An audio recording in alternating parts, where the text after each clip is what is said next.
1 ଜାନୁଆରୀ ନୂଆବର୍ଷ ଦିନ କେବଳ କରିଦିଅନ୍ତୁ ଏକ ମୁଠି ଧଣିଆର ଏହି ମହା ଉପାୟ।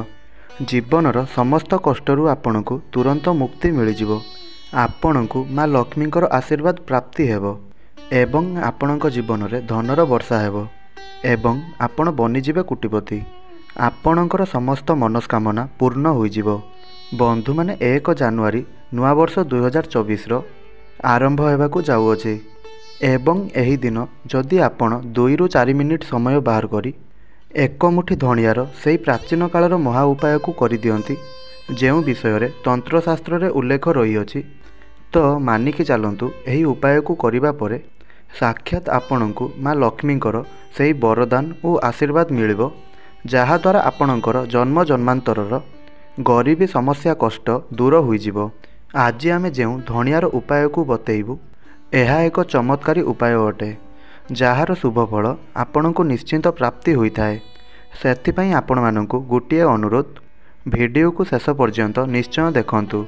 ତାହା ପୂର୍ବରୁ ଏହି ଭିଡ଼ିଓକୁ ଗୋଟେ ଲାଇକ୍ କରନ୍ତୁ ଏବଂ ଭକ୍ତିର ସହକାରେ କମେଣ୍ଟ ବକ୍ସରେ ଜୟ ମା ଲକ୍ଷ୍ମୀ ଅବଶ୍ୟ ଲେଖନ୍ତୁ। ବନ୍ଧୁମାନେ, ବେଦ ପୁରାଣରେ ସଫା ଏହା ଲେଖା ହୋଇଛି କି କୌଣସି ବି ଶୁଭ ଦିନର ଆରମ୍ଭରେ ମା ଲକ୍ଷ୍ମୀ ବହୁତ ବେଶୀ ପ୍ରସନ୍ନ ମୁଦ୍ରାରେ ରହିଥାନ୍ତି।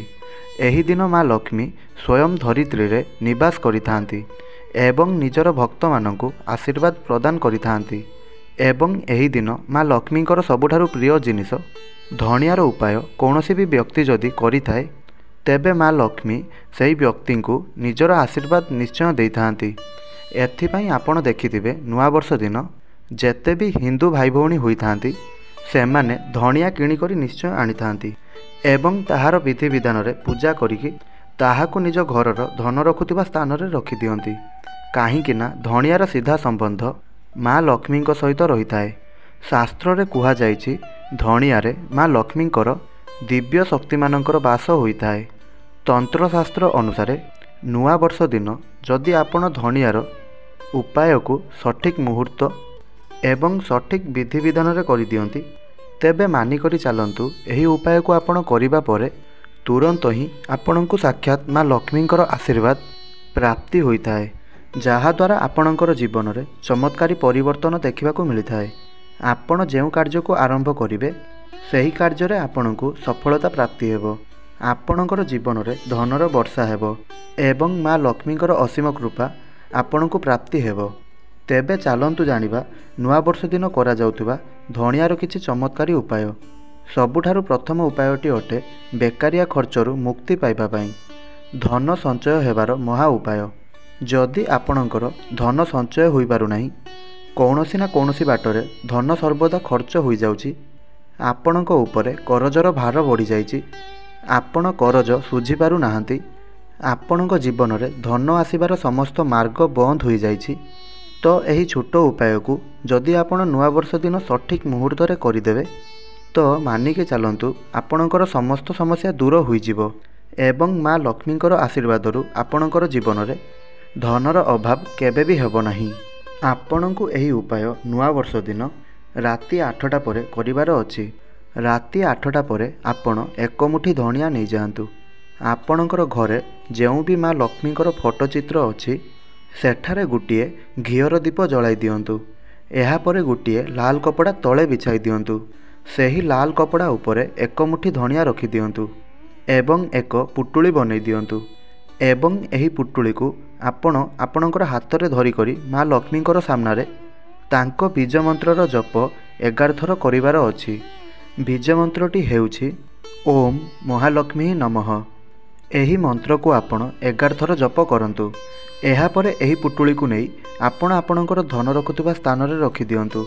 ତାହା ଆଲମାରୀ ହେଉ ବା ଟ୍ରେଜେରୀରେ ଦକ୍ଷିଣ ଦିଗରେ ରଖିଦିଅନ୍ତୁ। ଏତିକି ଉପାୟ ଯଦି ଆପଣ ଏହି ପ୍ରକାରରେ କରିଦେବେ, ତେବେ ମାନିକରି ଚାଲନ୍ତୁ ଏହି ଧଣିଆ ଆପଣଙ୍କ ଜୀବନର ସମସ୍ତ ସମସ୍ୟା ଦୂର କରିଦେବ। ତାହା ଧନଜନିତ ସମସ୍ୟା ହେଉ, କରଜର ସମସ୍ୟା ହେଉ, ଏହି ଉପାୟକୁ କରିବା ପରେ ଆପଣଙ୍କର ଘରେ ଧନ ବଢ଼ିବା ଆରମ୍ଭ ହୋଇଯିବ ଏବଂ ଆପଣଙ୍କୁ କେବେ ବି ଆର୍ଥିକ ସମସ୍ୟାର ସାମ୍ନା କରିବାକୁ ପଡ଼ିବ ନାହିଁ, କାରଣ ଧଣିଆ ପଇସାକୁ ଚୁମ୍ବକ ପରି ଟାଣିଥାଏ। ଦ୍ୱିତୀୟ ଉପାୟଟି ଅଟେ ଶୁକ୍ର ଗ୍ରହଙ୍କୁ ମଜବୁତ ବନାଇବାର ମହା ଉପାୟ। ବନ୍ଧୁମାନେ, ଯେଉଁ ବ୍ୟକ୍ତିଙ୍କର ଶୁକ୍ର ଗ୍ରହ ମଜବୁତ ଥାଏ, ସେହି ବ୍ୟକ୍ତିଙ୍କୁ କେବେ ବି ଆର୍ଥିକ ସମସ୍ୟାର ସାମ୍ନା କରିବାକୁ ପଡ଼ିନଥାଏ। ସେହି ବ୍ୟକ୍ତି ସମସ୍ତ କାର୍ଯ୍ୟରେ ସଫଳତା ଲାଭ କରିଥାଏ। ଶୁକ୍ର ଗ୍ରହର ନିୟନ୍ତ୍ରଣ ମା ଲକ୍ଷ୍ମୀଙ୍କ ହାତରେ ହୋଇଥାଏ। ନୂଆ ବର୍ଷ ଦିନ ମା ଲକ୍ଷ୍ମୀ ଧରିତ୍ରୀରେ ବାସ କରିବାକୁ ଆସିଥାନ୍ତି ଏବଂ ଏହି ଦିନ ଯଦି ଆପଣ ଏକମୁଠି ଧଣିଆର ସେହି ଉପାୟକୁ କରିଦେବେ, ଯାହା ଆମେ ଏହି ଭିଡ଼ିଓରେ ଆପଣଙ୍କୁ ବତାଇବାକୁ ଯାଉଅଛୁ, ତେବେ ମା ଲକ୍ଷ୍ମୀଙ୍କର ଆଶୀର୍ବାଦରୁ ଆପଣଙ୍କର ଶୁକ୍ର ଗ୍ରହ ମଜବୁତ ହୋଇଯିବେ। ଆପଣଙ୍କ ପାଖରେ କେବେ ବି ଧନର କମି ହେବ ନାହିଁ। ଆପଣ ଆପଣଙ୍କର ଜୀବନରେ ବହୁତ ଉନ୍ନତି କରିବେ। ଏହି ଉପାୟଟି ଆପଣଙ୍କୁ ନୂଆବର୍ଷ ଦିନ କରିବାର ଅଛି। ମାନେ 1 ଜାନୁଆରୀ ନୂଆବର୍ଷ ଦିନ ସ୍ନାନ ଆଦି କାର୍ଯ୍ୟ ସାରି ଏକ ଲାଲ କପଡ଼ାରେ ଏକ ମୁଠି ଧଣିଆ ରଖିଦେବେ। ଗୋଟିଏ ଘିଅର ଦୀପ ନେବେ ଏବଂ ଘର ପାଖରେ ଥିବା ମା ଲକ୍ଷ୍ମୀଙ୍କର ମନ୍ଦିରକୁ ଯିବେ। ଏହାପରେ ମା ଲକ୍ଷ୍ମୀଙ୍କ ସାମ୍ନାରେ ଗୋଟିଏ ଘିଅର ଦୀପ ଜଳାଇଦେବେ ଏବଂ ଆପଣ ଯେଉଁ ଏକ ମୁଠି ଧଣିଆକୁ ଲାଲ କପଡ଼ାରେ ବାନ୍ଧି କରି ଆଣିଥିବେ, ତାହାକୁ ମା ଲକ୍ଷ୍ମୀଙ୍କର ଡାହାଣ ଚରଣରେ ଛୁଆଇଁ ଘରକୁ ନେଇ ଆସନ୍ତୁ ଏବଂ ଏହାକୁ ନେଇ ଆପଣ ଆପଣଙ୍କର ଧନ ରଖୁଥିବା ସ୍ଥାନରେ ରଖିଦିଅନ୍ତୁ କିମ୍ବା ଆପଣଙ୍କର ଠାକୁର ଘରେ ରଖିଦିଅନ୍ତୁ। ଯଦି ଆପଣ ଏହି ଉପାୟକୁ ନୂଆବର୍ଷ ଦିନ କରିଦେବେ, ତେବେ ଏହି ଧଣିଆ ଅଭିମନ୍ତ୍ରିତ ହୋଇଯାଇଥାଏ। ଏହି ଧଣିଆ ସିଦ୍ଧ ହୋଇଯାଇଥାଏ, କାରଣ ଧଣିଆରେ ମା ଲକ୍ଷ୍ମୀଙ୍କର ଦିବ୍ୟ ଶକ୍ତିଙ୍କର ବାସ ହୋଇଥାଏ ଏବଂ ଏହି ଉପାୟକୁ କରିବା ପରେ ଆପଣଙ୍କର ଶୁକ୍ର ଗ୍ରହ ମଜବୁତ ବନିଯିବ, ଯାହାଦ୍ୱାରା ଆପଣଙ୍କର ଜୀବନରେ ଧନ ବଢ଼ିବା ଆରମ୍ଭ ହୋଇଯିବ। ଆପଣ ଯେଉଁ ବି କାର୍ଯ୍ୟ କରିବେ, ସେଥିରେ ଆପଣଙ୍କୁ ସଫଳତା ପ୍ରାପ୍ତି ହେବ। ଧନ ଆସିବାର ସମସ୍ତ ମାର୍ଗ ଖୋଲିଯିବ। ଆପଣ ଏହି ଉପାୟକୁ ନିଶ୍ଚୟ ଭାବରେ କରିବେ। ତୃତୀୟ ଉପାୟଟି ହେଲା ଧନ ପ୍ରାପ୍ତିର ମହା ଉପାୟ। ଯଦି ଆପଣ ଚାହୁଁଛନ୍ତି କି ଆପଣଙ୍କର ଜୀବନରେ ଧନର ବର୍ଷା ହେଉ, ଆପଣ ଯଦି ଚାହୁଁଛନ୍ତି କି ଆପଣଙ୍କର ଜୀବନରେ ଏତେ ଧନ ଆସୁ କି ଆପଣଙ୍କୁ କେବେ ବି ଧନର କମି ନ ହେଉ, ତେବେ ଆପଣ ଏହି ଛୋଟିଆ ଉପାୟ ଅବଶ୍ୟ କରିଦିଅନ୍ତୁ। ଏହି ନୂଆବର୍ଷ ଦିନ ଏହି ଉପାୟ ଆପଣଙ୍କର ଭାଗ୍ୟକୁ ବଦଳାଇ ଦେବ।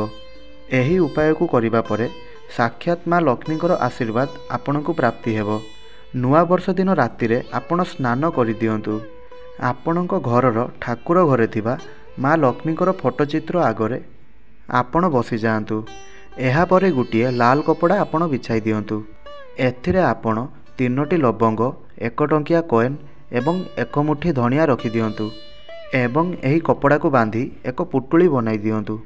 ଏହି ପୁଟୁଳିକୁ ଆପଣଙ୍କ ହାତରେ ଧରି ମା ଲକ୍ଷ୍ମୀଙ୍କର ବୀଜ ମନ୍ତ୍ର ଆପଣଙ୍କୁ 11 ଥର ଜପ କରିବାର ଅଛି। ବୀଜ ମନ୍ତ୍ରଟି ହେଉଛି ଓମ୍ ମହାଲକ୍ଷ୍ମୀ ନମଃ। ଏବେ ଏହି ପୁଟୁଳିକୁ ନେଇ ଆପଣ ଆପଣଙ୍କର ଆଲମାରୀ କିମ୍ବା ଟ୍ରେଜେରୀରେ ରଖିଦିଅନ୍ତୁ କିମ୍ବା ଆପଣଙ୍କର ବ୍ୟାପାର ସ୍ଥାନରେ ରଖିଦିଅନ୍ତୁ। ଏହି ଉପାୟକୁ କରିବା ପରେ ଦେଖିବେ ଆପଣଙ୍କ ଜୀବନରେ ଧନ ବଢ଼ିବା ଆରମ୍ଭ ହୋଇଯିବ। ବ୍ୟାପାରରେ ଉନ୍ନତି ହେବ। ଆପଣ ଯେଉଁ ବି କାର୍ଯ୍ୟ କରିବେ, ସେଥିରେ ଆପଣଙ୍କୁ ସଫଳତା ପ୍ରାପ୍ତି ହେବ। ଆପଣଙ୍କୁ ମା ଲକ୍ଷ୍ମୀଙ୍କର ଆଶୀର୍ବାଦ ପ୍ରାପ୍ତି ହେବ, ଯାହାଦ୍ୱାରା ଆପଣଙ୍କର ଜୀବନରେ କେବେ ବି ଧନର କମି ହେବ ନାହିଁ। ତେବେ ବନ୍ଧୁମାନେ, ଆପଣଙ୍କୁ ଯଦି ଏହି ଭିଡ଼ିଓଟି ଭଲ ଲାଗିଥାଏ, ତାହାହେଲେ ତଳେ ଥିବା ଆମର କମେଣ୍ଟ ବକ୍ସରେ ଜୟ ମା ଲକ୍ଷ୍ମୀ ଏବଂ ହାପି ନ୍ୟୁ ଇୟର୍ ଅବଶ୍ୟ ଲେଖନ୍ତୁ ଏବଂ ଭିଡ଼ିଓକୁ ଗୋଟେ ଲାଇକ୍ କରି ଚ୍ୟାନେଲଟିକୁ ସବସ୍କ୍ରାଇବ୍ କରିନିଅନ୍ତୁ।